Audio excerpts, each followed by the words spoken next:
नमस्कार, स्वागत आहे देवताज कॉर्नरमध्ये। आजच्या व्हिडिओमधून आपण रक्षाबंधनाविषयी माहिती घेणार आहोत। बघा, कोणत्याही पौर्णिमेला जेव्हा जे नक्षत्र येतं ते तो महिना त्यावेळेस मानला जातो। आता पौर्णिमेला श्रवण नक्षत्र आलेलं आहे, त्यामुळे श्रावण मासामध्ये नारळी पौर्णिमा आलेली आहे। श्रावण मास आलेला आहे म्हणून श्रावण महिन्यामध्ये ही रक्षाबंधन येते। आता रक्षाबंधन 8 तारखेला की 9 तारखेला, तर 9 तारखेला रक्षाबंधन साजरे केले जाणार आहे। बघा, भद्राकाल हा अगोदर 8 तारखेला आहे। भद्रकालामध्ये आपण रक्षाबंधन करत नाही, राखी ही बांधत नाही, त्यामुळे आपल्याला 9 तारखेला आपल्याला रक्षाबंधन साजरे करायचे आहे। आता तुमचा प्रश्न असेल की त्या दिवशी शनिवार येतो, शनिवारी रक्षाबंधन करायचे की नाही? तर हो, रक्षाबंधन त्याच तारखेला करायचे आहे, तो वार कोणताही असो, तर आपल्याला रक्षाबंधन साजरे करायचे आहे 9 तारखेला। आणि 9 तारखेला बघा, वेळ आहे ही सूर्योदयापासून 1:24 पर्यंत आपल्याला रक्षाबंधन साजरे करायचे आहे। त्याच्यानंतर मुहूर्त नाहीये, त्यामुळे तुमचा कुठे प्लॅन असेल तर तुम्ही 1:24 पर्यंतच रक्षाबंधन साजरे करा 9 तारखेला, वार शनिवार। आणि बघा, त्याचे महत्त्व असे आहे की आपल्याला माहेराला त्या दिवशी जायला मिळते आणि कोणी बहिणीकडेही साजरे करतात। आणि बघा, आपल्या भावाकडून आपण रक्षा करण्याची आणि आपल्याही त्या जो आपण राखीचा धागा बांधतो त्याच्यामध्ये एवढी शक्ती असते की भावाचं रक्षणही त्या निमित्ताने होतं आणि भाऊही आपल्याला आपली रक्षा करण्याचं महत्त्व त्या निमित्ताने आपल्याला मिळतं।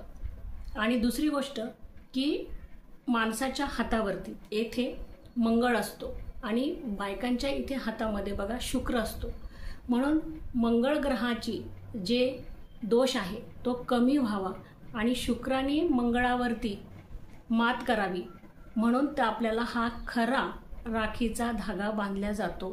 आणि त्यामुळे मंगळ ग्रहाची जीही आपल्याला वाईट नजर असते किंवा आपल्याला आपल्या तब्येतीवरती परिणाम करते, तो सर्व जाऊन त्या रक्षाबंधनाच्या धाग्याचं एवढं महत्त्व आहे की शुक्र ग्रह, बहिणीकडे शुक्र ग्रह असतो, त्यामुळे शुक्र ग्रह हा मंगळ ग्रहावरती मात करतो आणि तो धागा भावाचं रक्षण करतो आणि भाऊही आपल्याला त्या निमित्ताने आपली जन्मभर रक्षण करण्याचं आपल्याला महत्त्व आहे।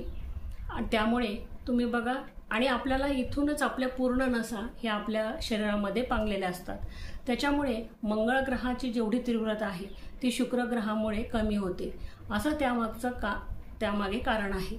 त्यामुळे आपल्याला 9 तारखेला रक्षाबंधन साजरं करायचं आहे।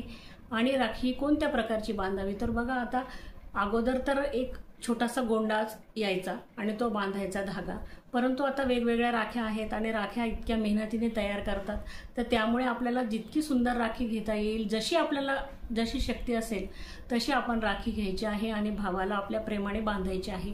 यामुळे बहीण आणि भावाचं नातं नक्कीच घट्ट होतं आणि बघा, पुढच्या वर्षापर्यंत ते तसंच टिकून राहतं। पुन्हा त्या नात्याची आठवण आपल्याला या निमित्ताने होते आणि बहीण भावामध्ये प्रेम निर्माण होतं, तो प्रेम टिकून राहतो, तो गोडावा टिकून राहतो आणि त्याच्यामुळे आपल्याला रक्षाबंधन साजरं करायचं आहे।